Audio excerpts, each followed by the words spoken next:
I was a teenager in the mid-90s. Back then, getting your hands on computer games wasn't as easy as it is today. There was no Steam, no digital downloads, and no forums filled with keys and cracks. Just a couple of hopeful nerds like me and my best friend, scraping together money to order boxed games from overseas. Via airmail, mind you, because our local shops barely stocked anything. We took care of our games like they were treasure.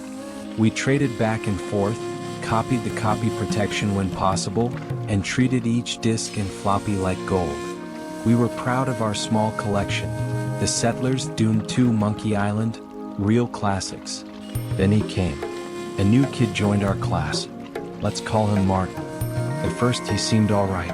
He told us his uncle had a massive library of games, stuff we didn't even dream of owning.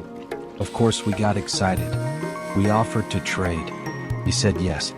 We handed over original copies. Originals. Carefully labeled, neatly stored, some even in their boxes. In return we got back trash. Corrupted floppies. Broken files. Games with the copy protection completely stripped out. Worse, sometimes he returned the boxes ripped or dirty, like he didn't give a damn. At first we thought it was a mistake, then a coincidence. Then we started seeing a pattern. Months went by. We had nothing to show for it. He had our whole collection. And every single game he gave us in return? Completely useless. He was using us. And when we finally stopped trading with him, he didn't even try to pretend like he cared. He just laughed. That would have been enough to make anyone angry. But Martin didn't stop there. He mocked me constantly for liking Queen, especially Freddie Mercury. Said it was gay music. Made jokes in front of classmates. Even told me I was probably gay because I liked Queen so much. Coming from a guy whose mother was ultra-Catholic and whose family went to church 3 times a week. The hypocrisy burned. Then came the field trip. Our school took us to a local AIDS awareness event, part of a national campaign in the early 90s. After the sessions we were handed flyers, brochures, and, this is key, free condoms. With the foundation's logo on them. That's when it hit me and my friend. Revenge. And not just any revenge. The kind of revenge that made your enemy's own words come back to haunt them. We hatched a plan. We had one huge advantage over Martin. Both of us had a computer with an inkjet printer. In the 90s that made you a tech wizard. We got to work. We created a fake letter. Official sounding. We copied the AIDS Foundation logo perfectly. We printed it out in clean, professional formatting. The letter said something like, "Dear Martin, thank you for your letter.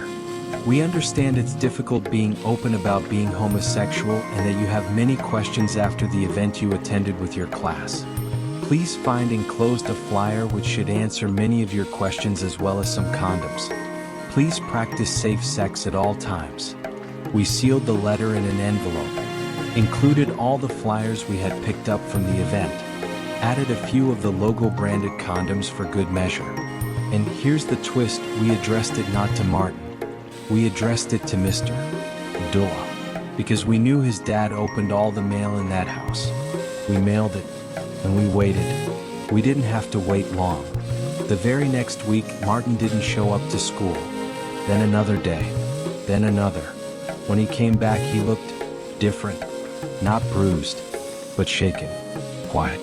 Eyes down. No smug jokes. No laughing. Later we heard whispers. His mother had found the letter. She had screamed. His father had blown up, furious. There had been shouting, crying, accusations. He was grounded for weeks. And at school, everyone started whispering about the letter, about what it said, whether it was real. Martin stopped mocking me, stopped talking to me. In fact, he barely talked to anyone for a while. But eventually he pieced it together. He realized it was a prank, that someone must have sent that letter deliberately. He suspected us. He never proved it, not at first. But we weren't subtle. We started asking questions, poking at the situation. Eventually we confessed. We ended up in the principal's office. Martin, his parents, me, my friend. We were told it was serious. We apologized. We explained. The principal didn't even seem that angry. He might have even been a little impressed. Martin never got his games back. We never got ours. But we got something better. Respect. He never messed with us again. He never mocked me for liking Queen again. And that moment, when he walked through school looking like a ghost, after being forced to have that conversation with his family, it was priceless. I know. It was a cruel prank.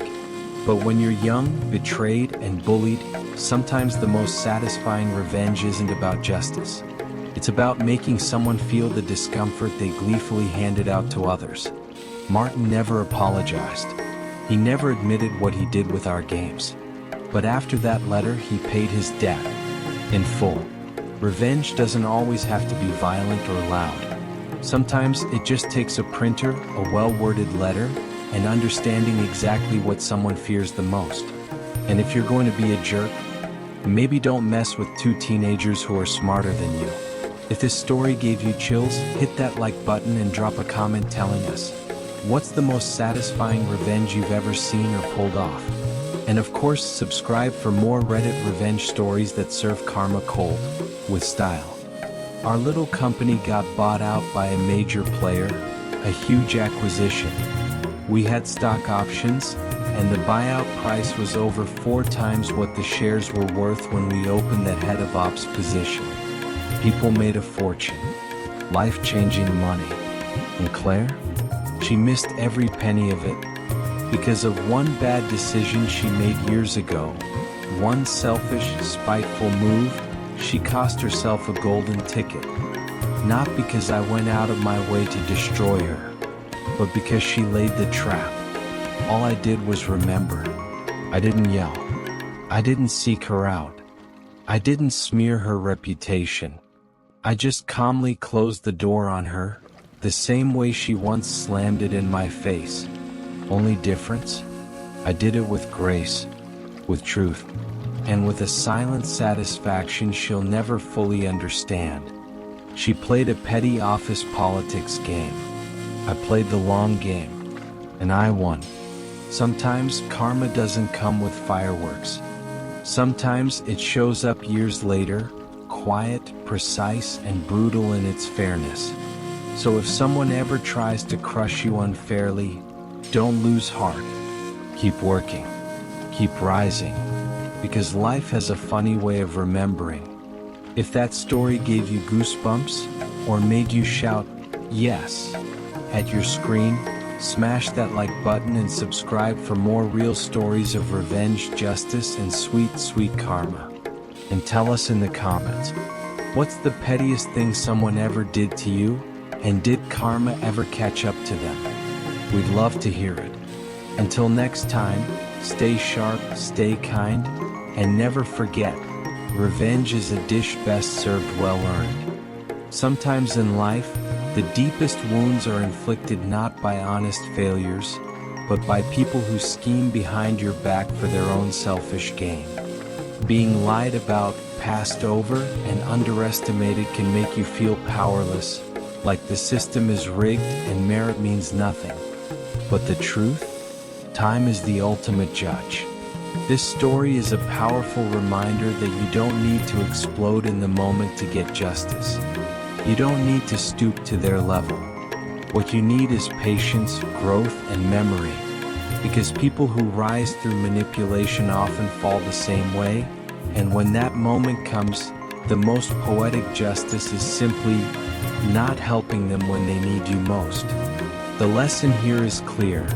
Always treat others with respect, especially in connected industries. The bridge you burn today may be the one you need to cross tomorrow.